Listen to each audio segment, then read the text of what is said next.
ब्रह्मसूत्रम ब्रह्मसूत्र ग्रंथ में page number 942 और 942 पेज के ऊपर से 9 नंबर की पंक्ति है। बीच में आया है किम तावत प्राप्तम। ठीक, तो बात यह चल रही है तृतीय अध्याय तृतीय पाद, और तृतीय अध्याय के तृतीय पाद का यह 9 नंबर का अधिकरण है, और इस अधिकरण का नाम है कार्याख्यानाधिकरणम। ठीक, और इस अधिकरण का विचार विषय बताया था कि प्राण विद्या के प्रसंग में एक तो आचमन और एक आते हैं अनग्नता बुद्धि। तो ये जो दो बात है प्राण विद्या के प्रसंग में, उन्हीं का विचार इस अधिकरण में हो रहा है। जबकि पूर्व पक्षी कहेगा कि इन दोनों का भी विधान यहाँ पर किया गया है, और संशय उत्पन्न हुआ दोनों प्रकार की दोनों शाखाओं की श्रुति देने के बाद, क्या ये जो दो चीज़ है, एक है आचमन, दूसरी है अनग्नता का चिंतन। प्राण के लिए वस्त्र परिधान का चिंतन कहिए, आच्छादन कहिए, अनग्नता का चिंतन कहिए, ये जो दो बात है, तो इन दोनों का विधान है या दोनों में से किसी एक का विधान है, ये प्रश्न। और किसी एक का विधान होने पर भी किसका विधान है, आचमन का है या अनग्नता चिंतन का विधान है, या दोनों का है, ये हुआ संशय। तब अपनी बात रखने के लिए पूर्व पक्षी सबसे पहले आता है। तो संशय के बाद यही पूछा गया किम तावत प्राप्तम, इन दोनों में क्या प्राप्त है। तब अपनी बात बताने के लिए पूर्व पक्षी आ रहा है। तो पंक्ति आगे की भयम अपि विधीयते, ये जो पंक्ति उसके ऊपर लिख दीजिए पूर्व पक्ष। तो पूर्व पक्षी कहता है कि दोनों का भी यहाँ पर विधान है, आचमन का भी और अनग्नता का भी। तब उस पूर्व पक्षी को प्रश्न पूछेंगे, कुतः, क्यों तुम दोनों का विधान मानते हो। तब हेतु दे रहा है उभयस्य अपि अवगम्यमानत्वात्। ठीक है ना, उभयस्य दोनों का भी यहाँ पर अवगम हो रहा है, अर्थात प्रतीति हो रही है। ठीक है ना, प्रतीयमानत्वात् अवगम्यमानत्वात्, तो दोनों की भी यहाँ श्रुतियों में प्रतीति होने के कारण दोनों का भी विधान मानना चाहिए, ये बोल रहा है पूर्व पक्षी। आगे उभयम अपि च एतत् अपूर्वत्वात् विध्यर्हम विधि अर्हम। ठीक है ना, उभयम अपि, ये दोनों भी कैसे है, अपूर्व। अपूर्व का मतलब होता है अन्य प्रमाण से प्राप्त नहीं है, यहाँ पर इसी श्रुतियों के द्वारा प्राप्त है, अर्थात नूतन है। तो अपूर्व होने के कारण दोनों का भी विधान होना उचित ही है, विधि के लिए योग्य है दोनों भी, ये कह रहा है पूर्व पक्षी। वयम अपि च एतत् अपूर्वत्वात्, दोनों भी अपूर्व होने के कारण, अन्य प्रमाणों से प्राप्त न होने के कारण विधान करने के लिए दोनों भी योग्य है, पूर्व पक्षी बोल रहा है। आगे अथवा आचमनम एव विधीयते विस्पष्टा ही तस्मिन् विधिवक्ति तस्मात् एवं विद अशिष्यन् आचामेत अशित्वा च आचामेत इति। ठीक है ना, अब तो एक तो अपनी बात मन की बात कह दिया पूर्व पक्षी ने कि दोनों का भी विधान यहाँ पर मानना उचित है।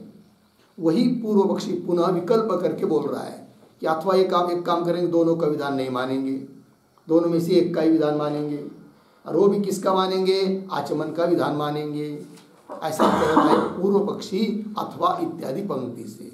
ये जो पंक्ति चालू हुई अथवा, अथवा के पूर्व में एक वाक्य लिख लीजिए अवतरण के रूप में, उभय विधाने, उभय विधाने वाक्य भेद स्यात्, वाक्य भेद स्यात् इति अरुच्या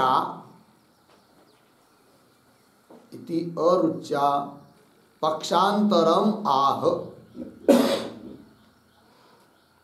पक्षांतरम आह अथवा इति।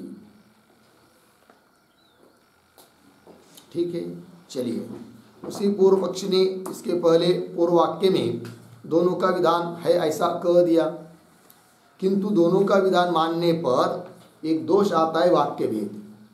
एक ही वाक्य के द्वारा दो का विधान मानना, दो तरह का अभिप्राय मानना, तब तो उसको कहते वाक्य भेद।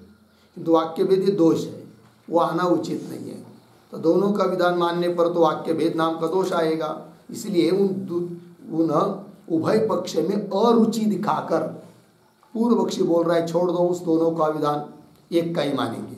पक्षांतरम वही कह रहे, अरुचा पक्षांतरम आह, अन्य पक्ष को बोल रहा है पूर्व पक्षी। क्या बोल रहा है वो दे रहे पंक्ति, अथवा आचमनम एव विधीयते, बस आचमन और अनंगनता बुद्धि दोनों का विधान नहीं, केवल आचमन का ही विधान मानेंगे। बोलेंगे क्यों, हेतु बता रहा है। अथवा आचनम एव विधीयते, क्यों भाई, तो विस्पष्टा ही तस्मिन् विधि विभक्ति ही को पहले लेंगे, ही तस्मिन् विधि विभक्ति ही विस्पष्टा, ऐसा अन्वय। विधीयते के बाद कैसा पढ़ेंगे, ही, क्योंकि तस्मिन् विधि विभक्ति, तस्मिन् तस्मिन् तस्मिन् शब्द का अर्थ क्या करेंगे यहाँ पर, तस्मिन् आचमने, अभी पीछे कहा कि नहीं, आचमनम एव विधीयते, आचमन का ही विधान मानेंगे, क्योंकि तस्मिन् मतलब आचमने।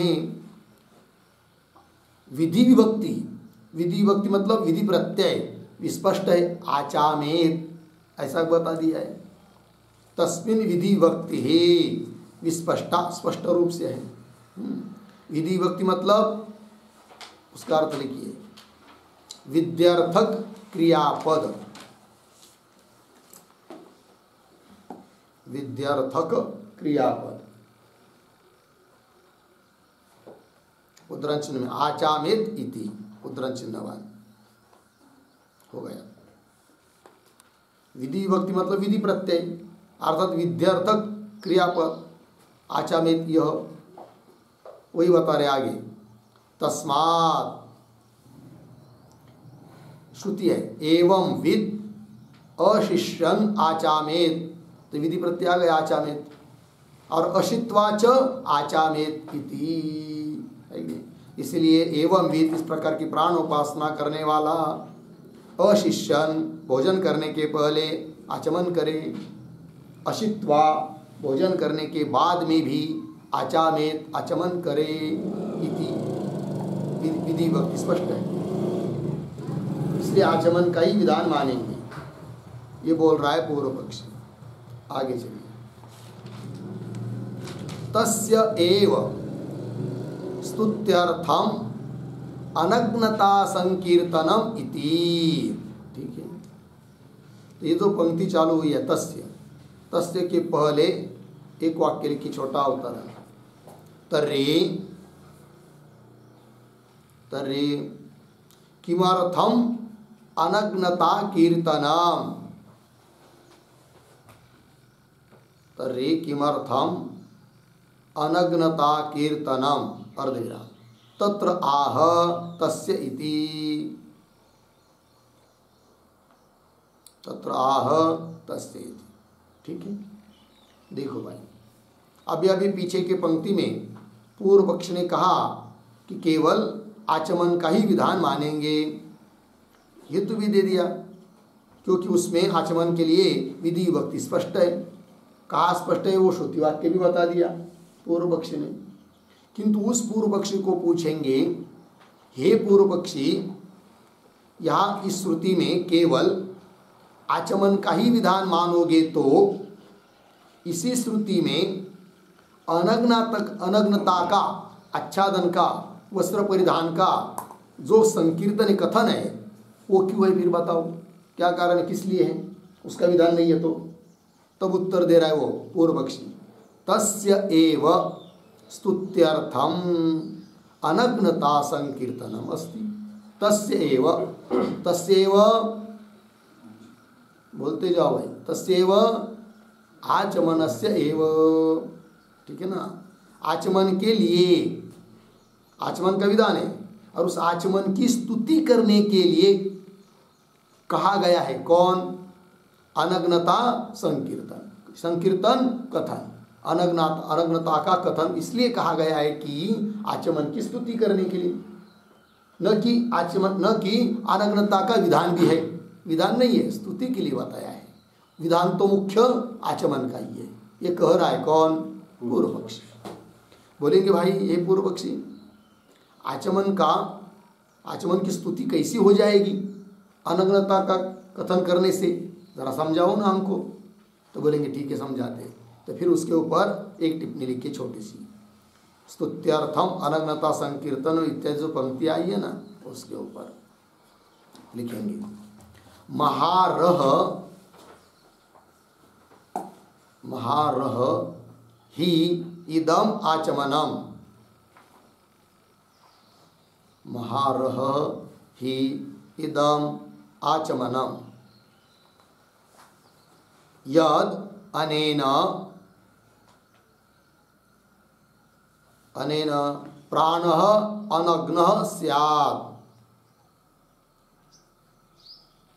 अनग्नः स्यात्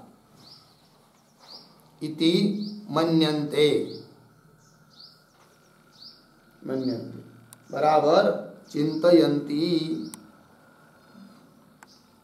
चिंतयन्ति इति स्तुतिः, इति स्तुतिः अर्धविराम। तस्मात् विधेयं विशेष विषयम् आचमनम्, विशेष विषयम् आचमनम् अन्यत्र च उपसंवर्तव्यम्, अन्यत्र च उपसंवर्तव्यम् इत्यर्थ। हो गया जी। देखो भाई, तो क्या स्तुति? तो देखो भाई, महार इदम आचमन, ये आचमन कितना महान है, महानता के लिए योग्य है। क्यों? क्योंकि अनेन आचमनेन, इस आचमन से प्राण अनग्न से, प्राण अनग्न हो जाता है, वस्त्र से युक्त हो जाता है, परिधान वाला हो जाता है कि नहीं? इस प्रकार वो लोग चिंतन करते हैं। इसका ये महत्वपूर्ण है आचमन। इस प्रकार की आचमन की क्या हो जाती है? स्तुति, ठीक है ना।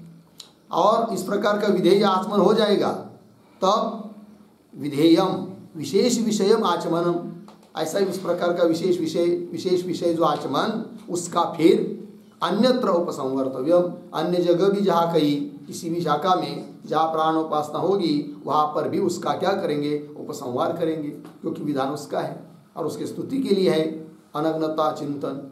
ये कह दिया पूर्व पक्षी ने। ठीक, चलिए आगे। तस्य एव स्तुत्यर्थम अनग्नता संकीर्तनम अस्ति, संकीर्तनम इति। हो गया इतना? आगे एवं प्राप्ते ब्रूमः, इसके ऊपर लिखिए सिद्धांत।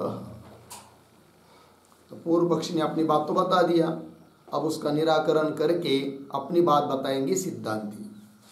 एवं प्राप्ते ब्रूमः, ये जो पंक्ति है एवं इत्यादि, उसके पूर्व में एक वाक्य लिख लीजिए अवतरण, उद्धरण चिन्ह में। प्रसिद्ध अनुवादेन, प्रसिद्ध अनुवादेन अप्रसिद्धम विधेयम, अप्रसिद्धम विधेयम, उद्धरण चिन्ह बन। इति न्यायेन, इति न्यायेन सिद्धान्तयति,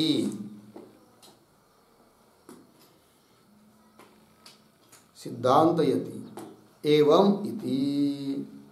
ठीक है, देखो भाई, तो नियम यह है कि प्रसिद्ध कोई चीज़ है तो उसका अनुवाद करके उसका विधान करना चाहिए कि जो अप्रसिद्ध है। प्रसिद्ध का विधान नहीं होता है, प्रसिद्ध की सहायता ली जाती है, अनुवाद किया जाता है। तो प्रसिद्ध चीज का अनुवाद करके फिर अप्रसिद्ध का विधान होता है। इस नियम से अब सिद्धांती अपनी बात कह रहे हैं। तो फिर इन दोनों में क्या प्रसिद्ध है भाई, आचमन और अनग्नता बुद्धि में? तब सिद्धांती कहेंगे आचमन तो प्रसिद्ध है, अर्थात अन्य प्रमाण से प्राप्त है, स्मृति से प्राप्त है आचमन, अतः उसका विधान यहाँ करने की जरूरत नहीं है। फिर क्या मानेंगे? अनग्नता बुद्धि का विधान मानेंगे। ठीक, और फिर आचमन का उल्लेख भी तो हुआ है इस श्रुति में, उसका क्या? तब सिद्धांती कहेंगे जो कि स्मृति से प्राप्त आचमन है, सभी क्रियाओं में प्राप्त होता है स्मृति के आधार पर, उसका यहाँ अनुवाद मानेंगे। तो उसका अनुवाद है, और जो अप्रसिद्ध है, अप्राप्त है, अपूर्व है, ऐसा जो अनग्नता का चिंतन, उसका विधान मानेंगे। ये कहे कर रहे अभी कौन? सिद्धांती। तो पंक्ति देखिए, एवं प्राप्ते ब्रूमः, क्या जी? न आचमनस्य विधेयत्वम उपपद्यते, आचमनस्य विधेयत्वम न उपपद्यते। आचमन यहाँ पर विधेय है, उसका विधान श्रुति कर रही है, यह कहना उपपन्न नहीं होता है, युक्तियुक्त नहीं होता है, ठीक नहीं है। बोलेंगे क्यों? तब हेतु दे रहे कार्याख्यानात्, सूत्रस्थ पद है, तो सूत्र के माध्यम से उत्तर देना है। अतः पहले सूत्र का उच्चारण और अर्थ कर लेंगे, फिर आगे के भाष्य को पढ़ेंगे। तो लिखते हैं फिर सूत्र का उच्चारण पहले, कार्याख्यानादपूर्वम, कार्याख्यानादपूर्वम। ठीक, 3:3:18 चलते हैं, लिखेंगे सूत्रावतरणम, सूत्रावतरण बराबर प्राण विद्यायाम, प्राण विद्यायाम आगे उद्धरण चिन्ह में आचामेत उद्धरण चिन्ह बन इति विशिष्ट विधि विभक्त्या, इति विशिष्ट विधि विभक्त्या आचमनम विधेयम भवति, आचमनम विधेयम भवति अर्धविराम इति एवं पूर्व पक्षे प्राप्ते, पूर्व पक्षे प्राप्ते आह, फिर नीचे की पंक्ति में सूत्रम कार्याख्यानाद पूर्वम 3:3:18 पदच्छेद, कार्याख्यानात् अपूर्वम। फिर नीचे की पंक्ति में पदार्थोक्ति, प्रतीक है अपूर्वम, अपूर्वम बराबर अनग्नता चिंतनम एव,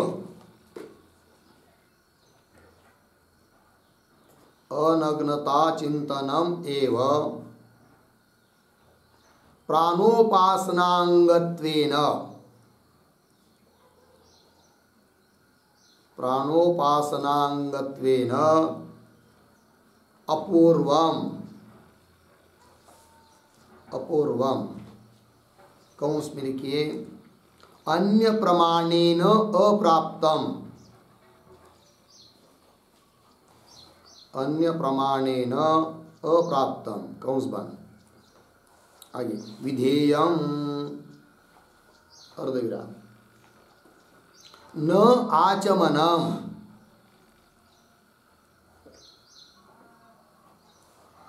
न आचमनम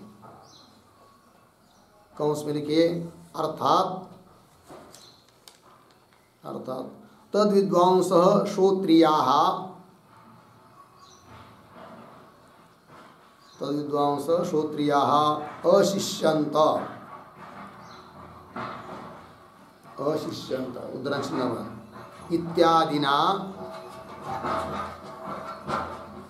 इत्यादिना आचमनं न विधेयम्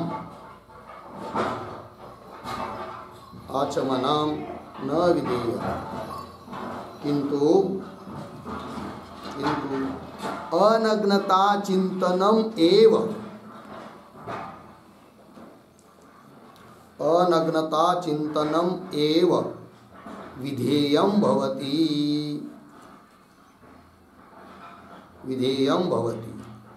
इति पूर्णविराम कंस बंद। आगे दूसरे कंस में लिखिए कुतः प्रश्न चिन्ह, फिर आगे की तरफ बांध देकर कंस बंद। फिर आगे प्रतीक है कार्याख्यानात्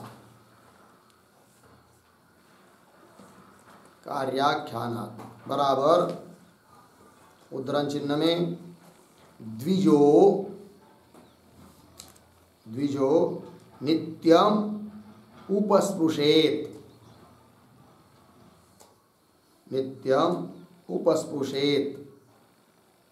उद्धरण चिन्ह बंद। कंस में लिखिए ब्राह्मण नित्य आचमन करे, ब्राह्मण नित्य आचमन करे कंस बंद। आगे इत्यादिना स्मार्त विधिना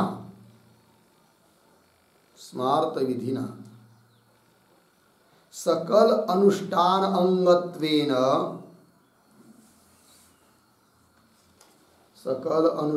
अंगत्वेन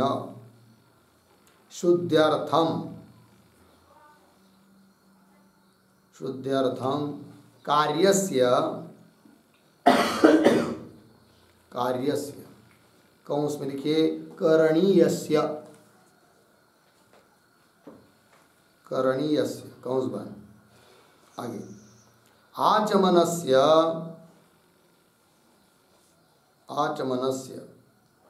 प्राण विद्यायाम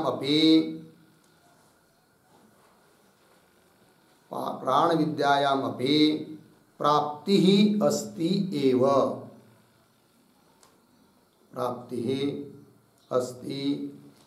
एव अर्धविराम। तस्य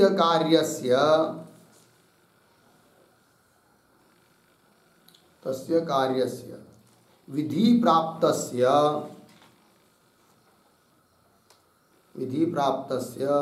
आचमनस्य आख्यानात्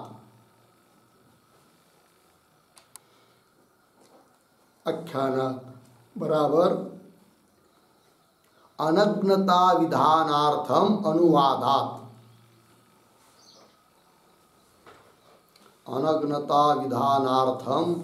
अनुवादात् इत्यर्थः पूर्ण विराम। आगे न च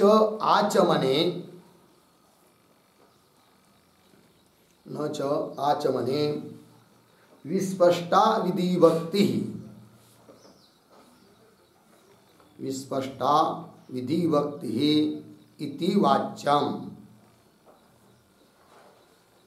इति वाच्यम पूर्व प्राप्तस्य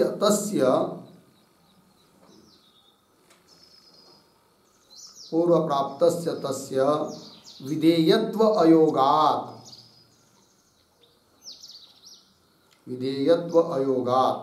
पूर्ण विराम। तस्मात्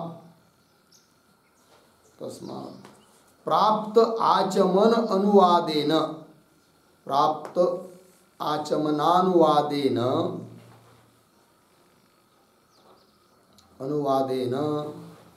इह प्रकृत प्राणवासो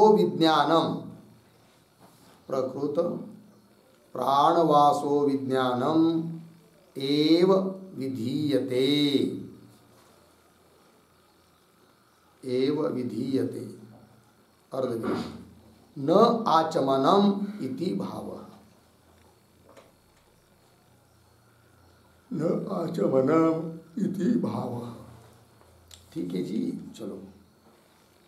तो अर्थ देखिए, सूत्रावतरण में लिख रहे हैं कि प्राण विद्यायाम, विद्या उपासना, प्राण उपासना के प्रसंग में आचामेत इति विशिष्ट विधि वक्त्या, विशिष्ट प्रकार की जो विधि प्रत्यय है उसके द्वारा आचमनम विधेयम, आचमन का ही विधान मानना चाहिए, ऐसा पूर्व पक्षी कहता है। किंतु इस प्रकार का पूर्व पक्षी प्राप्त होने पर सिद्धांती सूत्र से उत्तर दे रहे हैं। सूत्र आया फिर कार्याख्यानाद अपूर्वम, पदार्थोक्ति में लिख रहे अपूर्वम, अपूर्व का ही विधान है। अपूर्व मतलब जो अन्य प्रमाण से प्राप्त नहीं है, वही करे। वो कौन है फिर?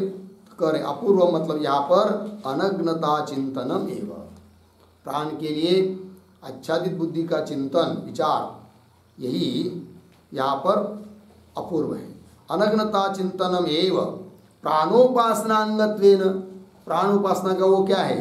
अंग है, और यहाँ पर अपूर्व है अर्थात अन्य प्रमाण से प्राप्त भी नहीं है, इसलिए उसी का यहाँ पर विधान है, विधेय है।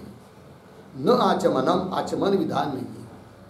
तात्पर्य क्या कि ये जो श्रुति है तद विद्वांस श्रोत्रिया अशिष्यंत इत्यादि, इस श्रुति के द्वारा आचमनम न विधेयम, आचमन का विधान नहीं है, किंतु अनग्नता चिंतनम एव विधेयम भवति, अनग्नता का चिंतन ही यहाँ पर क्या है? विधेय है। हो गया ना?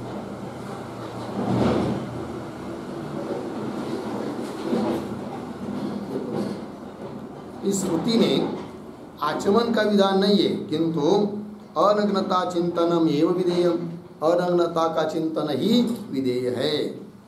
पुनः प्रश्न करेंगे कुतः? पूर्व पक्षी बोलेगा क्यों ऐसा, हम तो मान रहे आचमन का विधान, तुम सिद्धांती लोग कह रहे हो अनग्नता बुद्धि का चिंतन, वो उसका विधान है, लेकिन क्यों? कारण तो बताओ। तब सिद्धांती हेतु दे रहे क्या? कार्याख्यान, यहाँ पर कार्य का आख्यान हुआ है। आख्यान मतलब अनुवाद, कार्य मतलब करने योग्य चीज। यहाँ करने योग्य चीज कौन है? आचमन, जो कि प्राप्त है स्मृति प्रमाण से, सभी कर्मों में करना पड़ता है आचमन, तो कार्य हुआ। और उसका यहाँ पर भी प्राण विद्या के प्रसंग में भी आख्यानात अनुवाद हुआ है, अतः उसका विधान नहीं है, आचमन का विधान नहीं है, ये कह रहे हैं। तो बोलेंगे कौन वो स्मृति है कि जिसके द्वारा आचमन प्राप्त है? तो स्मृति भी दे दी यहाँ पर, द्विजो नित्यम उपस्पृशेत, द्विज मतलब ब्राह्मण, नित्य क्या करे? आचमन करे, ये इसका अर्थ है। इत्यादि ना, इत्यादि स्मृति के द्वारा, स्मार्त विधि ना, स्मृति के द्वारा जो की गई विधि है उसको कहते हैं स्मार्त विधि। तो स्मार्त विधि के द्वारा क्या? सकल अनुष्ठानांगत्वेन, जितने भी वैदिक अनुष्ठान छोटे मोटे होते हैं सभी अनुष्ठानों में किया ही जाता है क्या? आचमन। सकल अनुष्ठानांगत्वेन, सभी अनुष्ठानों का अंग होने से शुद्ध्यर्थम कार्यस्य, क्योंकि आचमन किए बिना शुद्धि होती नहीं है, तो शुद्धि के लिए कार्यस्य, कार्यस्य का अर्थ हुआ करणीयस्य, करने के लिए जो योग्य है करना ही पड़ता है, ऐसा जो आचमन, उस आचमनस्य, उस आचमन का प्राण विद्यायाम अपि प्राप्ति अस्ति, सभी कर्म में प्राप्त है आचमन, तो प्राण विद्या में भी वो प्राप्त ही है पहले से, अतः उसका विधान मानने की जरूरत नहीं है। तो वही कह रहे तस्य कार्यस्य करण योग्यस्य विधि प्राप्तस्य, स्मृति रूप विधि से प्राप्त जो आचमन है उसका यहाँ पर प्राण विद्या के प्रसंग में आख्यानात अनुवाद किया है। वही कह रहे अनग्नता विधानार्थ, फिर विधान किसका है भाई? अनग्नता बुद्धि का विधान है, अनग्नता भावना का विधान है कि नहीं? उस विधान के लिए आख्यानात अनुवाद अनुवाद किया है आचमन का यहाँ पर प्राण विद्या के प्रसंग में। अच्छा आगे फिर पूर्व पक्षी बोला था कि आचामेत इस प्रकार की स्पष्ट विभक्ति है, अतः आचमन का ही विधान मानना चाहिए। तो उसके लिए उत्तर दे रहे न च आचमने विस्पष्ट विधिभक्ति ही इति वाच्यम न च वाच्यम, वाच्यम के साथ न का अन्वय। बोलेंगे क्यों?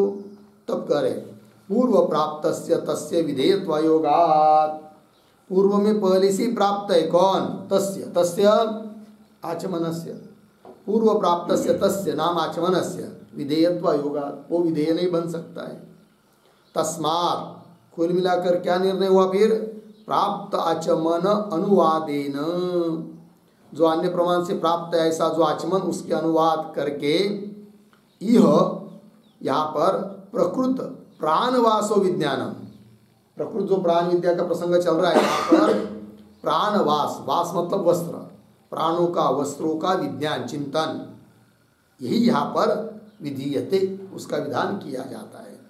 न आचमनम इति भाव, आचमन का विधान नहीं है। हो गया जी, सूत्र का लग गया। चलो फिर आगे उस सूत्र पर जो भाष्य है उसका विचार करते हैं। कार्याख्याना, उसी का विस्तार आगे। प्राप्तम एव ही इदम कार्यत्वेन आचमनम प्रायत्यार्थम स्मृति प्रसिद्धम अन्वाख्यायते।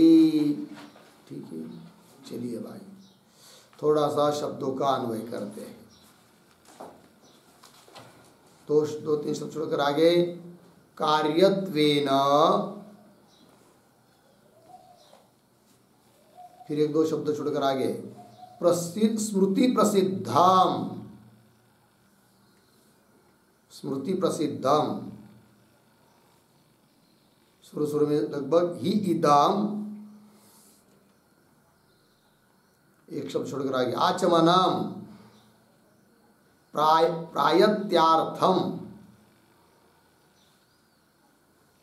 शुरू में प्राप्तम एव, अंतिम में अन्वाख्यायते। ठीक है, देखो भाई अर्थ क्या है? तो कार्यत्वेन, कार्यत्वेन, कार्य मतलब घट जैसा कार्य है, उस प्रकार कार्य कोई है कि नहीं, अवयवी ऐसा अर्थ नहीं। कार्यत्वेन का मतलब होता है करणीयत्वेन, करणी योग्य। ठीक है ना? तो ऐसा कौन है? कार्यत्वेन स्मृति प्रसिद्धम, जो करने योग्य है, स्मृति में प्रसिद्ध है कि नहीं, ऐसा जो यह इदम आचमनम, यह आचमन है। और किस लिए? प्रायत्यार्थम, शुद्ध्यर्थम, शुद्धि के लिए। प्रायत्यार्थम प्राप्तम एव, वो स्मृति से प्राप्त ही है। फिर यहाँ क्या कर रहे हैं?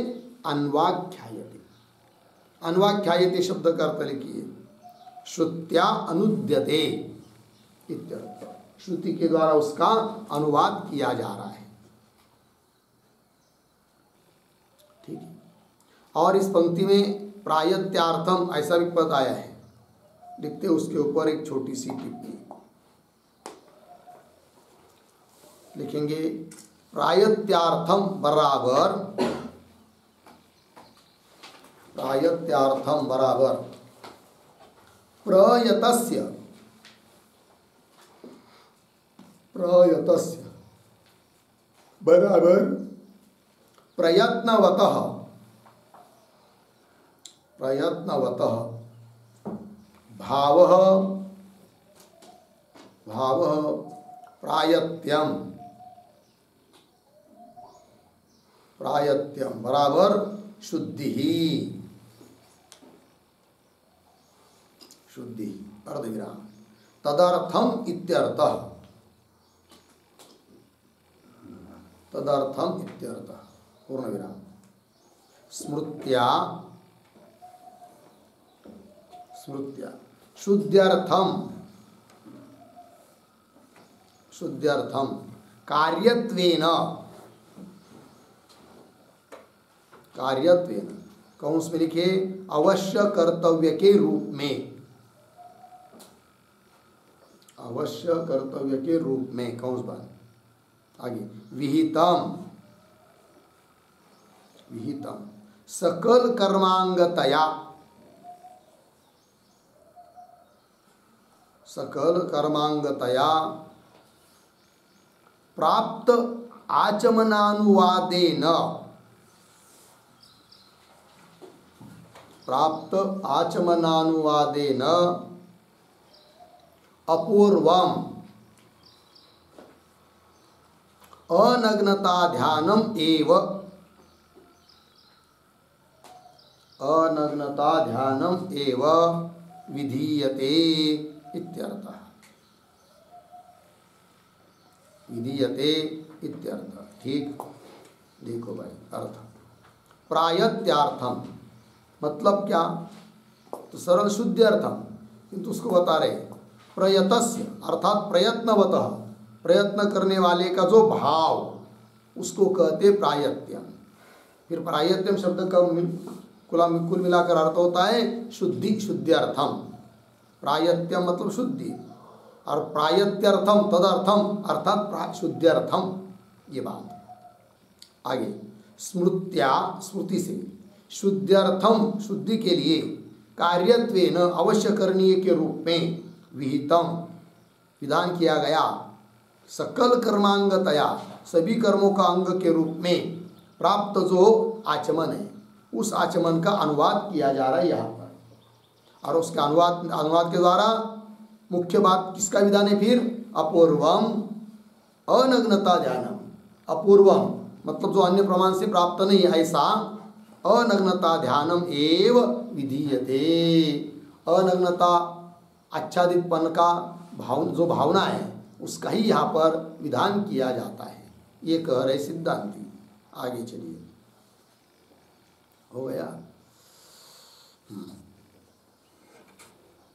हो गया नहीं पंक्ति। कार्यत्वेनाचमनम प्रायत्यार्थम स्मृति प्रसिद्धम अन्वाख्यायते। आगे ननु इयं श्रुते तस्याः स्मृतेः मूलम स्यात्, तो आक्षेप कर रहा है, तो ननु के ऊपर लिखिए आक्षेप, पूर्व पक्षी सिद्धांति के ऊपर आक्षेप कर रहा है। क्या कहता है वो कि ननु इयं श्रुति तस्याः स्मृतेः मूलम स्यात्, जिस स्मृति से आप हे सिद्धांति आप लोग जिस स्मृति के आधार पर कह रहे हो कि स्मृति से आचमन प्राप्त है, किंतु उस स्मृति के लिए मूल यही तो श्रुति है और वही स्मृति प्रमाण होती है जिसके लिए मूल श्रुति रहती है। अर्थात उस स्मृति की मूल तो ये श्रुति है, अर्थात इस श्रुति में आचमन का विधान है तभी तो स्मृति आचमन का विधान कर रही है। तात्पर्य फिर इस श्रुति से आचमन का भी विधान मानना चाहिए, क्योंकि वो अन्य से प्राप्त नहीं है। बोलेंगे स्मृति से प्राप्त है, और भाई उस स्मृति का मूल तो यही तो श्रुति है। ये बोल रहा है कौन, पूर्व पक्षी।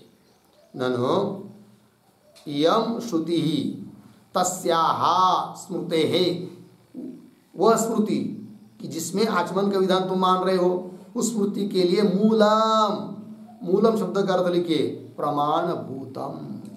मूल का अर्थ होता है, मूल है मतलब क्या, प्रमाणभूत है। स्मृति के लिए मूल श्रुति, अर्थात स्मृति के लिए प्रमाणभूत होती है कौन, श्रुति, ये बात है। मूलम स्यात्, ठीक हो गया। तो ये जो पूर्व पक्षी का आक्षेप हुआ उसका आगे उत्तर दे रहे, किंतु उसके पहले इस आक्षेप के संबंधी एक टिप्पणी लिख लेंगे छोटी सी। स्मृतेः श्रुति मूलत्वेन प्रामाण्यात्, स्मृतेः श्रुति मूलत्वेन प्रामाण्यात् उक्त श्रुति मूला एव,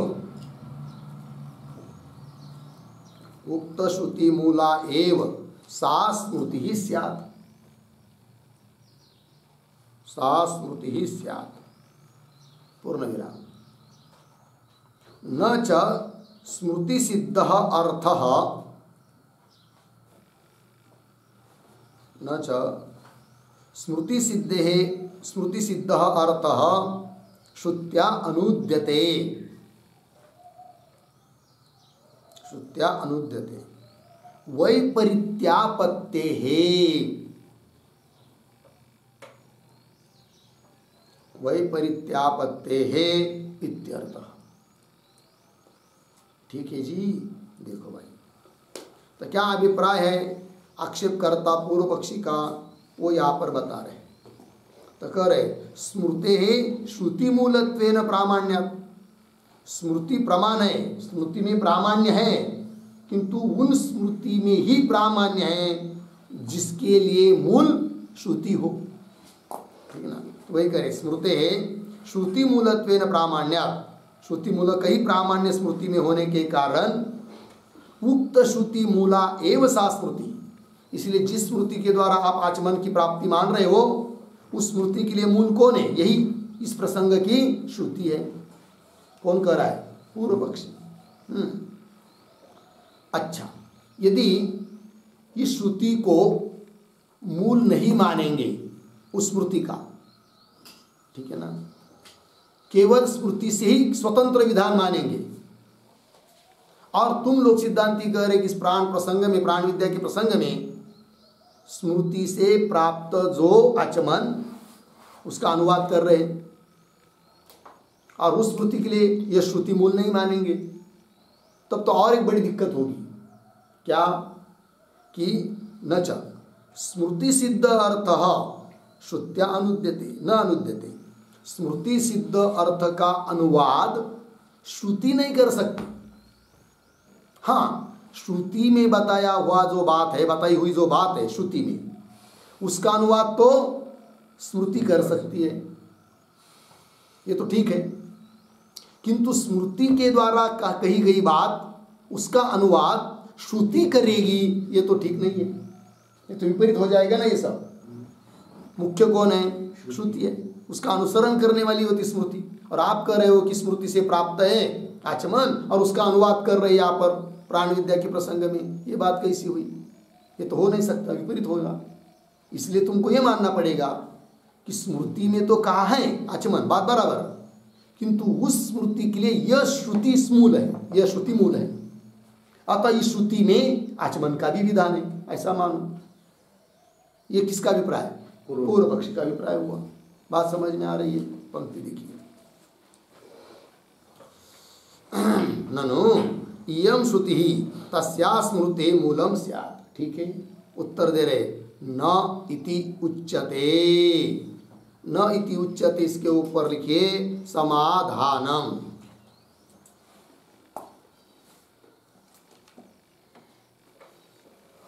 समाधानम, और ये जो पंक्ति चालू हुई ना न इति उच्यते, उसके पूर्व में एक छोटा सा वाक्य भी लिख लीजिए अवतरण के रूप में। अनयोः श्रुति स्मृत्योः,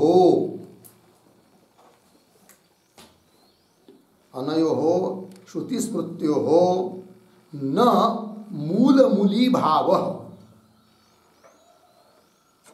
न मूलमूली भावः भिन्न विषयत्वात्, भिन्न विषयत्वात् इति परिहरति, इति परिहरति न इति। ठीक है, देखिए भाई अर्थ। तो सिद्धांती कहते हैं कि अनयोः श्रुति स्मृत्योः, यहाँ पर जो यह श्रुति है प्राण विद्या के प्रसंग में आई हुई, कौन सी? तद विद्वांस श्रोत्रिया अशिष्यंत इत्यादि श्रुति, और तस्माद् एवं विद अशिष्यन आचामेत अशित्वा च आचामेत इत्यादि श्रुति है कि नहीं? बृहदारण्यक उपनिषद। और स्मृति, स्मृति कौन? द्विजो नित्यम उपस्पृशेत, यह स्मृति। इन दोनों में मूल मूली भाव नहीं है, ये कह रहे कौन? सिद्धांती। अनयो श्रुति स्मृत्यो हो न मूल मूली भाव। क्यों इनमें मूल मूली भाव नहीं है? मूल मूली भाव मतलब क्या? एक मूल है और एक मूल वाला है कि नहीं? तो मूल कौन होती है? श्रुति। और श्रुति मूल वाली ऐसी होती है कौन? स्मृति।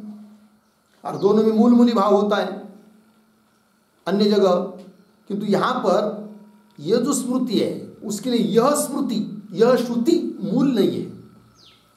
जिन दोनों में श्रुति और स्मृति में, स्मृति कौन वो भी बता दिया, श्रुति कौन वो भी बता दिया, इन दोनों में नहीं है क्या? मूल मूली भाव। इसका मतलब यह नहीं कि अन्य जगह कहीं पर भी स्मृति के लिए मूल होती ही नहीं है श्रुति, ऐसा अर्थ नहीं। किंतु यहाँ पर जो स्मृति तुम बता रहे हो उस स्मृति के लिए यह श्रुति मूल नहीं है। नहीं मानेंगे तो क्या होगा फिर? अर्थात इस श्रुति के द्वारा विधान नहीं है फिर किसका? आचमन का। ये सिद्ध हो जाएगा सिद्धांति के अनुसार। यदि मूल मानेंगे तो इसी श्रुति के द्वारा आचमन का विधान मानना पड़ रहा है, इसका मतलब तभी तो स्मृति कथन कर रही है कि यह अर्थ निकलेगा। किंतु सिद्धांत पूर्व पक्षी कहता है उस स्मृति के लिए यह श्रुति मूल है, और सिद्धांति कहते हैं उस स्मृति के लिए कि जिसमें आचमन बताया है उस स्मृति के लिए यह श्रुति मूल नहीं है। इसका मतलब दुनिया की और दूसरी कोई श्रुति मूल नहीं होगी, ये बात नहीं, यह श्रुति मूल नहीं है। बोले कि इस श्रुति को मूल क्यों नहीं मान रहे हो तुम? तब हेतु दिया भिन्न विषयत्वात्। दोनों का विषय क्या है? भिन्न भिन्न है कि नहीं? इति परिहरति। यदि दोनों का विषय एक रहता तब इन दोनों में भी हो जाता क्या? मूल मूली भाव। किंतु दोनों का विषय क्या है? भिन्न भिन्न है, इसलिए मूल मूली भाव इन दोनों में हो नहीं सकता। पंक्ति देखिए भाष्य, न इति उच्यते। क्यों न इति उच्यते? मतलब इन दोनों में मूल मूली भाव नहीं है। कारण विषय नानात्वात्, अर्थात विषय भिन्नत्वात्। विषय नानात्वात् का मतलब है विषय भिन्नत्वात्, दोनों का विषय भिन्न भिन्न है। बोलेंगे अच्छा दोनों का विषय भिन्न भिन्न है तो क्या, कैसा विषय भिन्न भिन्न, जरा हमको समझाओ ना। तब आगे की पंक्ति, सामान्य विषया ही स्मृति ही पुरुष मात्र संबद्धम प्रायत्यार्थम आचमनम प्रापयति। ठीक है, चलिए पहले शब्दों का थोड़ा सा अन्वय। सामान्य विषया ही स्मृति ही, एक शब्द छोड़कर आगे, प्रायत्यार्थम पीछे, पुरुष मात्र संबद्धम आगे, आचमनम प्रापयति। ठीक है, देखिए, और ये जो पंक्ति चालू हुई ना सामान्य विषया इत्यादि, तो उसके भी पूर्व में एक वाक्य लिखिए छोटा सा अवतरण के रूप में। तो लिखेंगे विषय भेदम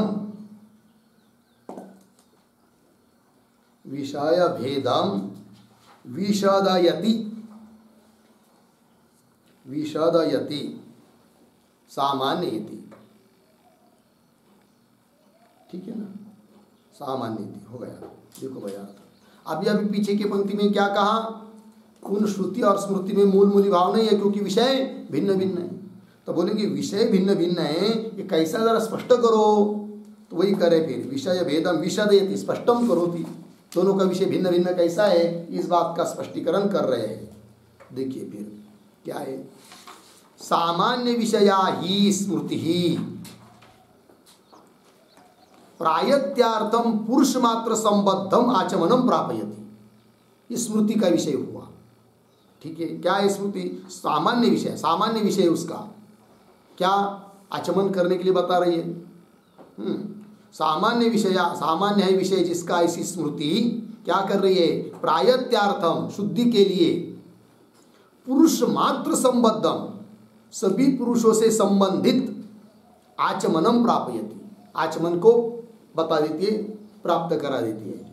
अर्थात कोई भी छोटा मोटा कर्म करना हो, कोई भी पुरुष हो, मतलब प्राण उपासक हो चाहे प्राण उपासक न हो, यावत पुरुष सबके लिए शुद्धि के लिए आचमन प्राप्त करा देती है। कौन? स्मृति। इसका मतलब स्मृति का विषय कैसा हुआ? व्यापक हो गया, लग गया अर्थ, ये स्मृति का विषय हुआ। और वो स्मृति कौन है वो तो आपको बता दिया है। कौन स्मृति है वो? द्विजो नित्यम उपस्पृशेत, ब्राह्मण नित्याचमन करे इत्यादि स्मृति बता दिया है आपको। अच्छा, तो स्मृति का विषय समझ में आ गया। अब आगे चलिए फिर आगे। श्रुति ही तू प्राण विद्या प्रकरण पठिता तद विषयम एव आचमनम विदधति विदध्यात्। बात लगी? ध्यान दीजिए थोड़ा सा। श्रुति का विषय क्या है? तो श्रुति ही तू प्राण विद्या प्रकरण पठिता, जिस श्रुति के लिए मूल मानने का प्रयास कर रहा है कौन? पूर्व पक्षी। वह श्रुति तो प्राण विद्या प्राण उपासना के प्रसंग में पढ़ी गई है।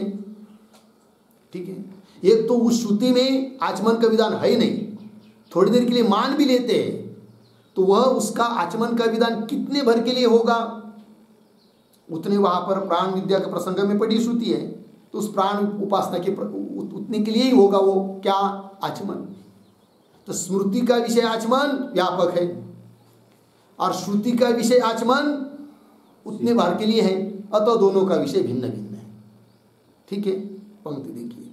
श्रुति तो प्राण विद्या प्रकरण पठिता, प्राण उपासना के प्रकरण में पठित है, इसलिए तद विषयम एव आचमनम विदधति विदध्यात्। तद विषयम का अर्थ लिखिए प्राण विद्या विषयम, है ना? प्राण उपासना विषयम, प्राण विद्या विषयम, प्राण विद्या के बारे में उतने के लिए ही आचमनम विदधति, आचमन का विधान करती हुई, विदध्यात् विधान करेगी, कर नहीं रही है, मान भी लेते तो उतने के लिए विधान करेगी कौन? श्रुति। दोनों का विषय भिन्न भिन्न हुआ कि नहीं? है कि नहीं? अतः दोनों में मूल मूली भाव नहीं हो सकता है। वही कह रहे न च भिन्न विषयो हो श्रुति स्मृत्यो हो मूल मूली भाव अवकल्पते। ठीक है ना?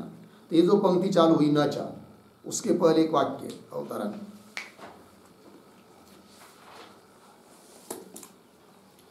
हो गया। लिखिए भिन्न विषयत्वे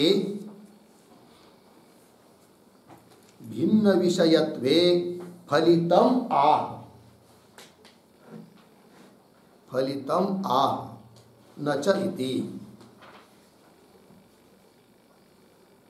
ठीक है, अभी भाष्य के पीछे की पंक्ति में स्मृति और श्रुति दोनों का विषय भिन्न भिन्न बता दिया।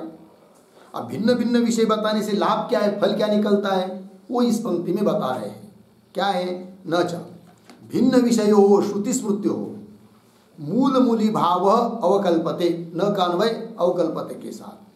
अर्थ क्या होगा? भिन्न विषय वाले ऐसे जो दो श्रुति और स्मृति, इन दोनों में मूल मूली भाव नहीं हो सकता है क्योंकि दोनों का विषय भिन्न भिन्न है। अच्छा, आगे चलिए। न च इयं श्रुति प्राण विद्या संयोगी अपूर्वम आचमनम विधास्यति इति शक्यम आश्रयितुम। ठीक है, पूर्वस्य एव पुरुषमात्र संयोगिनः आचमनस्य इह प्रत्यभिज्ञायमानत्वात्। ठीक है, पहले थोड़ा सा अन्वय करेंगे, न को छोड़कर पढ़ते रहेंगे। च इयं श्रुति प्राण विद्या संयोगी अपूर्वम आचमनम विधास्यति इति, या तक सरल हुआ इति, फिर एक शब्द छोड़कर आगे इति आश्रयितुम, फिर वाक्य के आरंभ में न, फिर बीच में छूटा है शक्यम, न शक्यम हो गया। फिर आगे पुनः आगे थोड़ा जाकर पुरुष मात्र संयोगिनः,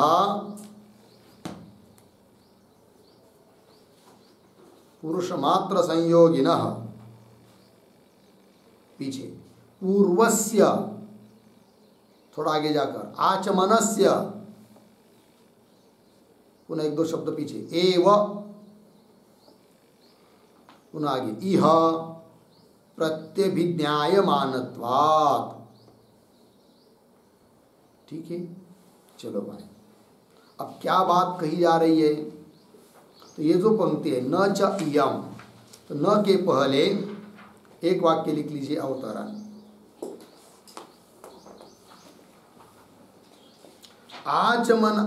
आचमनांतर विधानम, आचमनांतर विधानम अंगीकृत्य, अंगीकृत्य मूलमूली भावः निरस्तः, मूलमूली भावः निरस्तः पूर्णविराम। इदानीम आचमन विधानम असिद्धम, आचमन विधानम असिद्धम इति आह न च इति। हो गया? ध्यान दीजिए भाई थोड़ा सा, क्योंकि ये पंक्ति लगेगी तो फिर भाष्य की पंक्ति सरलता से लग जाएगी। देखो अवतरण पंक्ति में लिख दिया है क्या कि अभी अभी भाष्य के पीछे की पंक्ति में क्या बताया कि दोनों में श्रुति स्मृति में मूल मूली भाव यहाँ पर नहीं है, क्योंकि दोनों का विषय भिन्न भिन्न है। ठीक है ना? तो मूल मूली भाव का खंडन कर दिया, लेकिन क्या मानकर कि ये जो प्राण विद्या के प्रसंग में श्रुति पठित है उसमें मान भी लेते आचमन का विधान है तो भी मूल मूली भाव नहीं हो सकता, इस बात को बताया, क्योंकि दोनों का विषय भिन्न है। वही करे अवतरण में देखिए अभी आचमनांतर विधानम अंगीकृत्य, मतलब प्राण विद्या के प्रसंग में जो श्रुति है उस श्रुति में तो मुख्य रूप से अनग्नता का चिंतन का ही विधान है, किंतु उसके अतिरिक्त थोड़ी देर के लिए मान भी लेते हैं क्या? आचमन का विधान। वही लिखा आचमनांतर विधानम, अन्य आचमन का, अन्य मतलब अनग्नता चिंतन से भिन्न जो आचमन है उसका विधान अंगीकृत्य, थोड़ा मान भी लेते इस श्रुति से विधान है करके, तो भी मूल मूली भाव निरस्त, मूल मूली भाव का खंडन कर दिया, क्योंकि दोनों का विषय भिन्न भिन्न बता दिया। किंतु आप यहां से आगे क्या करें? इदानीम आचमन विधानम असिद्ध, इस श्रुति में आचमन का विधान ही नहीं है, इसलिए मूल मूली भाव होने का प्रश्न ही नहीं आता है। ये बात बोल रहे हैं अभी, लग गया अर्थ? चलिए पंक्ति इदानीम आचमन विधानम असिद्धम इति आह न च इति।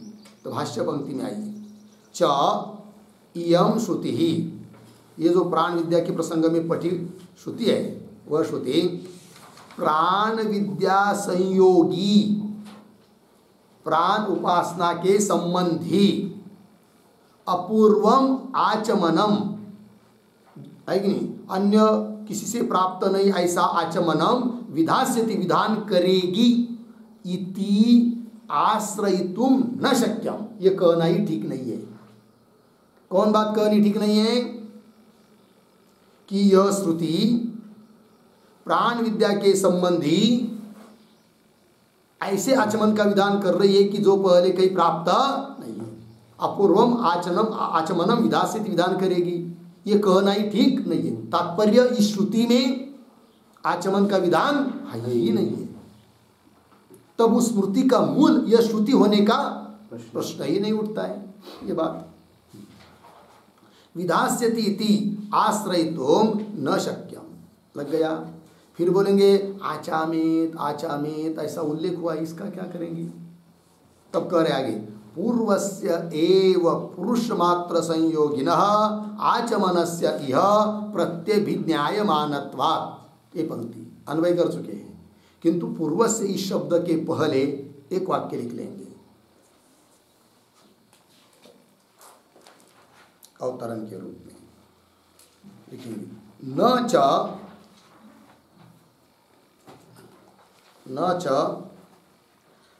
स्मार्ता स्मार्त आचमनस्य स्मार्ताचमनस्य स्मार्ताचमनस्य श्रुत्या अनुवादे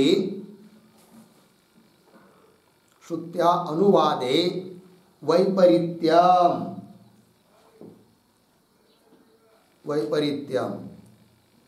अर्धविराम। आगे उद्धरण चिन्ह में त्रिराचामेत, त्रिराचामेत उद्धरण चिन्ह बन इत्यादि श्रुति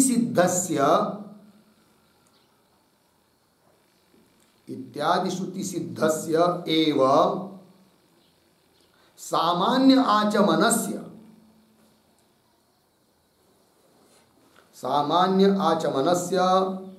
अत्र अनुवादात्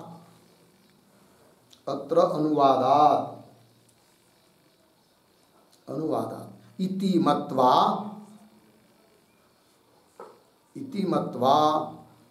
हेतुम आह।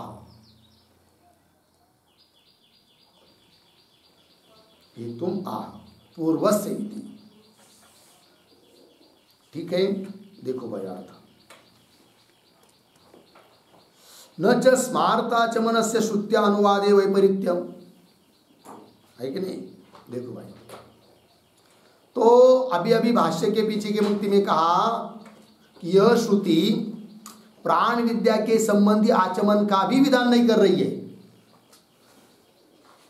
किंतु आचमन का अनुवाद करती है कि नहीं? अनुवाद क्या है? अच्छा, अनुवाद कर रही है। किंतु पूर्व पक्षी बोला था ऊपर कि स्मृति के द्वारा प्रतिपादित आचमन का अनुवाद श्रुति कैसी कर सकती है? और यदि मानेंगे तो विपरीत हो जाएगा ना। इसका मतलब ये निकलेगा कि स्मृति का अनुसरण कर रही है कौन? श्रुति। किंतु ऐसा तो होता नहीं है। तब उसको उत्तर दे रहे हैं क्या कि स्मृति का क्या अनुवाद, स्मृति प्रतिपादित का अनुवाद श्रुति कर रही है, ये बात नहीं। किंतु जिस स्मृति में स्पष्ट रूप से आचमन का उल्लेख है उसके लिए भी और श्रुति मूल है, दूसरी श्रुति मूल है, और उस श्रुति में बताया हुआ जो आचमन उसका अनुवाद ये श्रुति कर रही है। समझ में आ रही है बात? देखो भाई ध्यान दीजिए थोड़ा सा, कठिन कुछ नहीं है। पूर्व पक्ष ने क्या कहा था कि इस श्रुति के द्वारा तुम हे सिद्धांती, इस श्रुति के द्वारा तुम आचमन का विधान नहीं मान रहे हो, किंतु आचमन का अनुवाद मान रहे हो। अनुवाद मतलब अन्य कहीं पर बताया है उसका यहाँ पर अनुवाद, किंतु अन्य कहाँ बताया है? ऐसा जब हम पूर्व पक्षी तुम सिद्धांतियों को पूछते हैं तो तुम सिद्धांति लोग बताते हैं क्या स्मृति में प्राप्त है कौन? आचमन।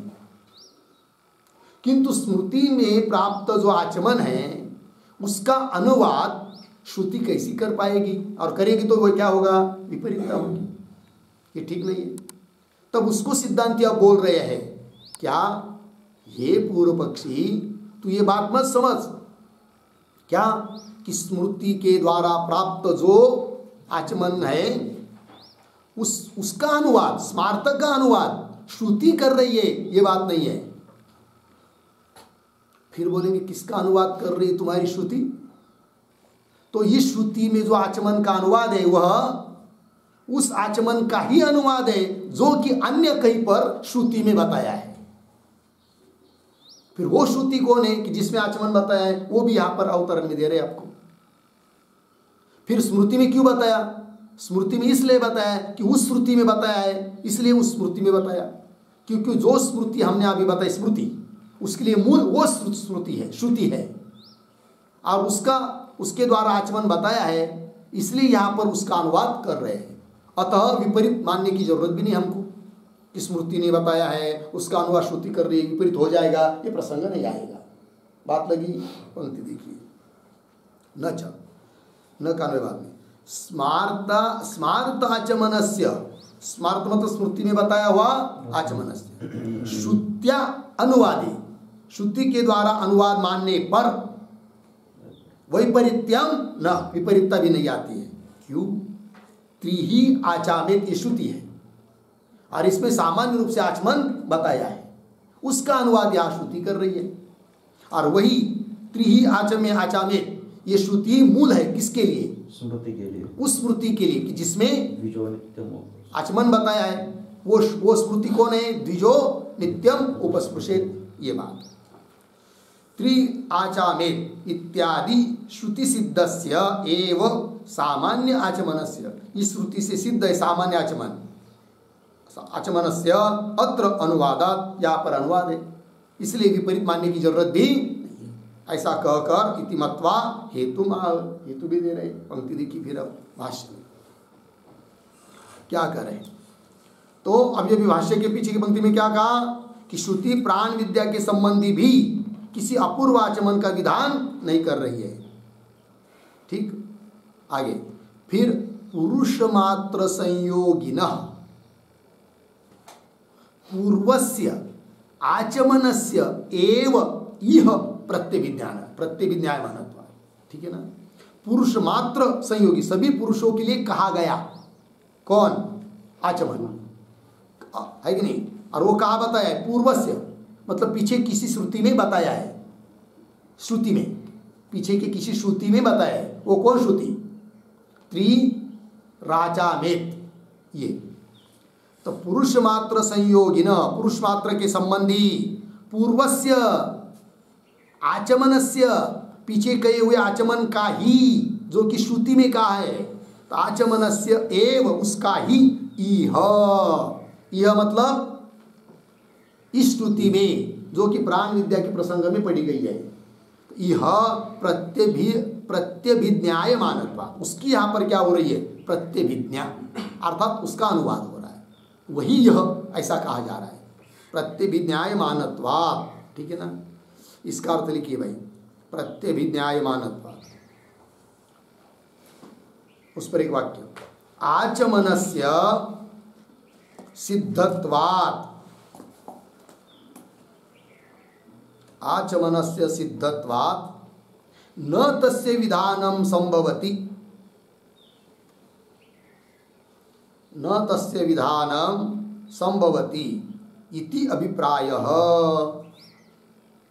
इति अभिप्रायः। ठीक है, देखो भाई, आचमन सिद्ध ही है अन्य श्रुति से, है कि नहीं? इसलिए तस्य विधानम न संभवति, आचमन का विधान यहाँ पर नहीं है। ये अर्थ निकला कुल मिलाकर, होगा इतनी बात। आगे चलिए, अतः एव च न उभय विधानम। ठीक है ना, अतएव, इसलिए दोनों का विधान नहीं है, सिद्धांती बोल रहे हैं। जबकि पूर्व पक्षी बोला था ना कि नहीं, पहले दोनों का विधान मान लेंगे, तो खंडन कर दिया, दोनों का विधान नहीं है। अतएव, अतएव मतलब क्या? अतएव शब्द का अर्थ लिखिए, अतएव बराबर आचमन विधि अभावात एव, आचमन विधि अभावात एव। ठीक है, देखो भाई, आचमन विधि का अभाव है, इसलिए ही न उभय विधानम। यदि आचमन की भी विधि होती तो दोनों का विधान मान लेते कि दोनों की विधि है करके, किंतु आचमन की विधि है ही नहीं है, अतः दोनों का विधान हो नहीं सकता। ठीक, आगे और बात, उभय विधाने च वाक्यम विद्येत, तो भी जबरदस्ती आप दोनों का विधान मानेंगे, दोष आएगा। फिर कौन सा? वाक्य भेद। तो उभय विधाने च वाक्यम विद्येत, वाक्य भेद हो जाएगा, दोष आएगा, ये भी बात हो जाएगी। ठीक, आगे, तस्मात् प्राप्तम एव अशिशीषताम अश्रितवताम च उभयतः आचमनम अनुद्य एतमेव तद अनग्नं कुर्वन्त मन्यन्ते इति प्राणस्य अनग्नताकरण संकल्पः अनेन वाक्येन आचमनीयासु अप्सु प्राण विद्या संबंधित्वेन अपूर्वः उपदिश्यते। हो गया जी, चलिए देखिए भाई, पहले थोड़ा शब्दों का अन्वय कर लेंगे। शुरू में है तस्मात्, वहां से पकड़ते, तस्मात्, फिर दो शब्द छोड़कर आगे अशीशीषताम, सरल आगे अशीतवताम च उभयतः, फिर पीछे आइए प्राप्तम एव, आगे आचमनम, सरल पढ़ते पढ़ते जाता हूं, आचमनम अनुद्य एतम एव तद अनम अनग्नम कुर्वन्त मन्यन्ते इति, यहाँ तक। प्रीति के बाद एक शब्द छोड़कर आगे आया है अनेन वाक्येन, फिर पीछे आइए प्राणस्य अनग्नताकरण संकल्प, आगे आचमनीयासु अप्सु, आगे सरले प्राण विद्या संबंधित्वेन अपूर्वः उपदिश्यते। ठीक है, चलिए, तो ये जो पंक्ति चालू हुई है तस्मात्, उस तस्मात् के पहले एक छोटा वाक्य लिखते हैं अवतरण। अप्सु, अप्सु प्राणवासस्त्व ध्यानाख्य, प्राणवासस्त्व ध्यानाख्य संकल्प, संकल्प प्राण विद्या अंगत्वेन, प्राण विद्या अंगत्वेन विधीयते, विधीयते इति आह तस्मात् इति। ठीक है जी, देखो भाई, तो संशय में तीन बात आई थी, दोनों का विधान है या दोनों में से किसी एक का विधान है, और किसी एक में भी आचमन का विधान है या अनग्नता बुद्धि का विधान है।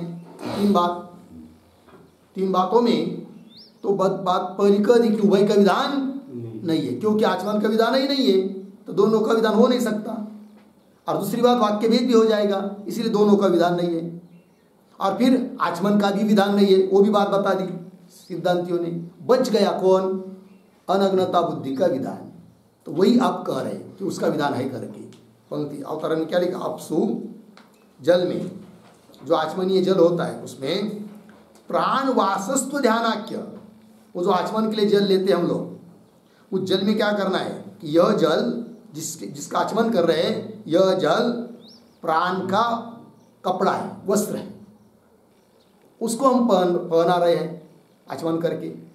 तो प्राण वासस्त्व ध्यानाख्य, ये प्राण का वास है मतलब वस्त्र है, ऐसा ध्यान करना, इस ध्यान रूप संकल्प, ध्यानाख्य संकल्प प्राण विद्यांगत्वेन, वो प्राण विद्या का, प्राण उपासना का क्या है? अंग है, अंग के रूप में विधीयते, विधान किया जाता है। इति आह, इस बात को बोल रहे अब तस्मात् इत्यादि पंक्ति से। तो पंक्ति देखिए, अन्वय के अनुसार अर्थ करेंगे। तस्मात् इसलिए, तस्मात् मतलब दोनों का विधान हो नहीं सकता है और केवल आचमन का विधान भी नहीं है, इसलिए तस्मात् अशिशिषताम, एक शब्द है भाई, अशिशिषताम, इसका अर्थ क्या है कि जो लोग भोजन करना चाहते हैं, अभी भोजन करना शुरू नहीं किया, भोजन करने की उनकी क्या है? इच्छा है। अशिषताम, अशिषताम, और दूसरे क्या है? अशितवताम, मतलब जो लोग भोजन कर चुके हैं, जो लोग भोजन करना चाह रहे हैं, भोजन के लिए बैठना शुरू करना है, ऐसे समय में भी आचमन करना पड़ता है, और भोजन समाप्त होने के बाद भी आचमन करना पड़ता है। ठीक है ना? तो वो दोनों को ग्रहण कर लिया यहाँ पर। तस्मात् अशिशिषताम अशितवताम च उभयतः प्राप्तम एवं। उभयत, उभयत मतलब उभयत का अर्थ लिखिए आदावन्ते च, आदौ अन्ते च। मतलब भोजन के पहले और भोजन के बाद में, ठीक है ना। दोनों में, दोनों स्थिति में प्राप्त है कौन? आचमन। उभयतः प्राप्तम एव, क्या आगे क्या है? अन्वय के अनुसार प्राप्तम एव आचमनम, प्राप्त ही है कौन? आचमन। श्रुति के द्वारा भी, अन्य श्रुति के द्वारा भी और स्मृति के द्वारा भी प्राप्तम एव आचमनम। अनुद्य, उसका अनुवाद करके फिर श्रुति विधान कर रही है किसका? अनग्नता बुद्धि का। तो वही करे एतम एव तद अनम, अनम करता होता है प्राण, अनग्नम कुर्वन्त, उस प्राण को अनग्न करते हुए अर्थात आच्छादित करते हुए, मन्यन्ते अर्थात चिंतन करते हैं, है कि नहीं। इति अनेन, इति अनेन वाक्येन, इस वाक्य के द्वारा क्या जी? प्राणस्य अनग्नताकरण संकल्प, प्राण को अनग्नताकरण संकल्प, आच्छादित करने का संकल्प, वस्त्र पहनने का संकल्प, जैसे कि हम वस्त्र पहना रहे हैं, अनग्नताकरण संकल्प कहाँ पर? आचमनीयासु अपसु, जिस जल से जल का आचमन कर रहे हैं उस आचमनीय जल में, आचमनीयासु अपसु जल में, है कि नहीं, वो संकल्प क्या? प्राण विद्या संबंधित्वेन, वो संकल्प प्राण विद्या के संबंधी है, संबंधित्वेन, संबंधी होने से। दूसरी बात वो अपूर्व है, अन्य किसी प्रमाण से प्राप्त भी नहीं है, अतः उसका ही उपदेश किया जाता है, उपदिश्यते, अर्थात विधान किया जा रहा है। अर्थात यहाँ पर विधान किसका है? अनग्नता बुद्धि का, अनग्नता चिंतन का, अनग्नता संकल्प का ही क्या है? विधान है, उभय का नहीं और आचमन का भी नहीं। ये बात सिद्धांतियों ने अपनी बात पक्की कर दी, ठीक है। अब आगे कुछ आक्षेप किए थे पूर्व पक्षी ने, उन आक्षेपों का खंडन करना है, उसका विचार हम लोग कल करेंगे। ओम पूर्णमदः पूर्णमिदं पूर्णात्